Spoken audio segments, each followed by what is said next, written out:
Hey guys, Dr. Berg here. In this video, we're going to talk about why estrogen dominance after menopause.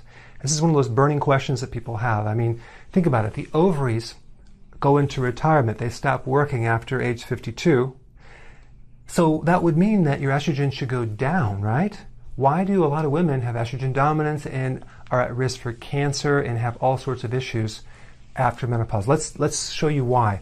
First, let's cover the symptoms of estrogen dominance. Anxiety, irritability, agitation, breast tenderness, weepy, depression, craving for chocolate, joint pain, acne, cystic acne, weight in the hips, the thighs, and the lower pooch in the stomach, low libido, fibroids, cancer, endometriosis. It takes estrogen to make cancer grow in the breast and the uterus, okay? Now, let's talk about some facts related to estrogen to put this together. Estrogen does drop after menopause, okay? So that's really what happens, but progesterone drops even more, giving the relative ratio of higher amounts of estrogen to progesterone. Progesterone is a hormone that opposes estrogen. It counters it. So if you drop progesterone too far down with no unopposed estrogen, it can appear to be higher and more damaging, okay? Now, adrenal glands are the backup to the ovaries. So during menopause, the adrenal glands will make the same hormones that the ovaries do. Okay, that's another little fact. And the adrenal glands are on top of the kidney. Progesterone feeds cortisol. Progesterone converts into cortisol. If the body needs more cortisol, that's the stress hormone from the adrenal, it will get some of the cortisol from progesterone. So here we have this situation where we have the adrenals are weak, okay, low cortisol. Your body is going to rob that little bit of progesterone that you have. What do you think is going to happen to estrogen then? It's already high. It's going to appear to be higher because it's going to be unopposed by the progesterone. So we're going to take that last little drop of progesterone we had and drop it even more to convert it to cortisol. So really, it's the adrenals, the weak adrenals behind this whole problem, okay? And it's forcing other parts of the body to be depleted because the adrenal considers the stress, countering stress, the adrenals, like the most important thing. So it will rob from this and take from this just to keep the adrenals strong, okay? So basically, increased need for cortisol depletes progesterone. Okay, so you got that so far? Now let me show you some additional facts. Okay, so what do we know? We know that progesterone converts to cortisol. If there's a low adrenal and you need more cortisol, the body will make more from sucking more progesterone, thereby increasing the relative ratio of high estrogen, okay? Don't worry, it gets worse. Okay, so more facts.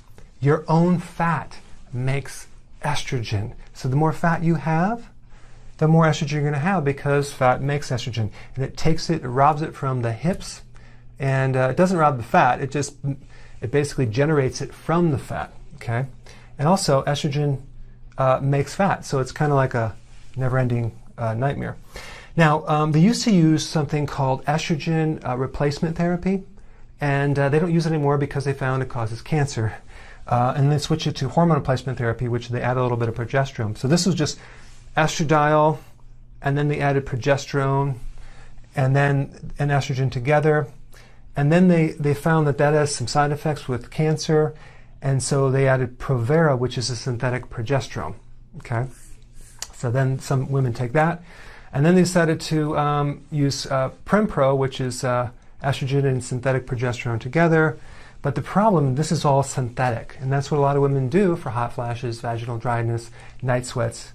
But they have to realize that there's some other natural things that you can do, and I'm going to put a link down below if you have low estrogen, because that's a whole other thing that we want to talk about later. We're talking about estrogen dominance. Okay, so now the estrogen is really three hormones. You have estradiol, estrone, and estriol, and I'm going to explain these two right here. So estrone is the type of estrogen that occurs after menopause, and it's made from androgens or testosterone. So basically, It's a little complex, but basically you can make estrogen from if you have too much androgens. So there's a condition called polycystic ovarian syndrome that a lot of people have. And that's a situation where you have too much androgen. Now, how would a woman have too much androgen? Well, guess what causes androgen to spike? Insulin. So again, it's a little complex, but if you have an insulin problem, and I'll put some links below if you want to check that out, insulin resistance, you can get PCOS or polycystic ovarian syndrome from that. When men have too much androgen, whatever, it can convert to estrogen, and that's what causes the breast tissue in a male body, the prostate enlargement, the low libido.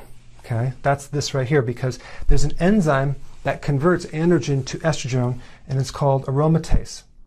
And aromatase basically is always seen in people with breast cancer or even prostate cancer. It's higher, and that's because the source of that cancer is fed by estrogen made from this darn enzyme here, and it's converting the androgen to more estrogen. So you can see there's a lot of different places that estrogen is being produced, not just from the ovary, but from progesterone, from the environment, from synthetic medication, from your own androgen that's being converted.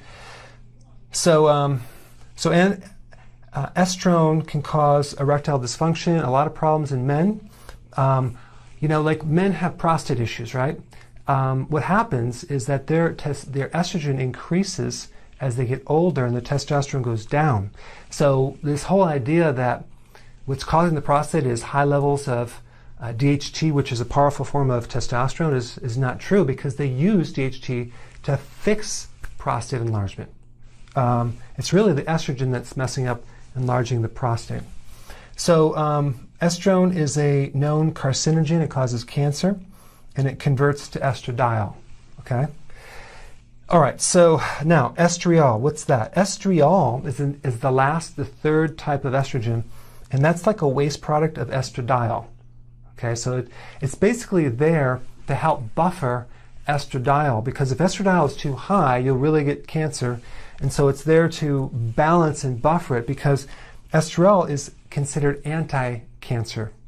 So it protects you against the bad estrogen, so to speak. Okay. And then we have the hormones and animal products that you eat. If you don't eat organic or hormone-free, then you're getting those estrogens. Same thing with dairy. Xenoestrogens, that would be like in the environment, you have pesticides, insecticides, herbicides, all that stuff mimics estrogen. Okay?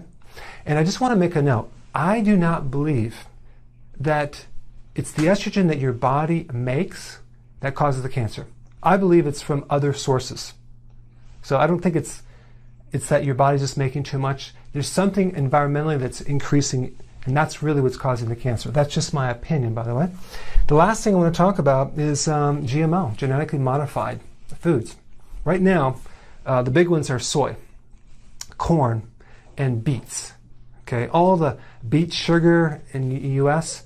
is basically genetically modified, and the soy and the corn. Try to buy food that doesn't have that in there. And plus, guess what they feed the animals? Corn and soy.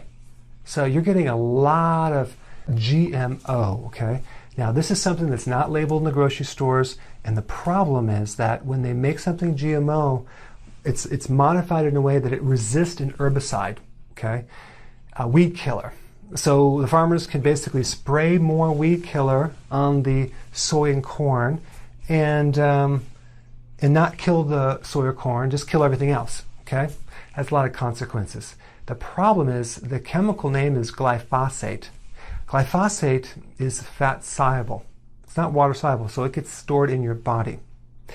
Right now, there's certain studies, I'll put the links below, that indicate that GMO, the residue, can affect your endocrine system parts per trillion. Parts per trillion. If you took, let me just give you the magnitude on that. Let's just say you had 600 train trucks, okay, hooked together, filled with a liquid of water. And I took one drop of this glyphosate and I diluted it into 600 train trucks. That's the dilution that you would need to affect your own endocrine system. So it's very, very small amounts and it's affecting everyone on a massive scale.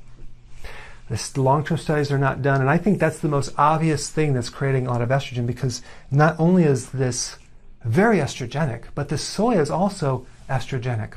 The chemicals in Roundup that are not even glyphosate are estrogenic and create a lot of problems. So that's a whole other video, but I'm just kind of showing you that there's a lot of things messing up and raising your level of estrogen. So now, the good news, let's show you what to do about it. Okay, we're to the solution. Hang in there, I know it's a long video. We want to go organic vegetable. We want to do hormone-free meats. And there's a thing called aromatase inhibitors. Now, they use this synthetically for cancer, okay, but we want to use the natural things, okay? So you have cruciferous vegetables. I personally use a concentrate because it's in a pill form and it has all the cruciferous, it's organic. The other thing is iodine. Iodine helps lower estrogen. I get it in sea kelp, okay?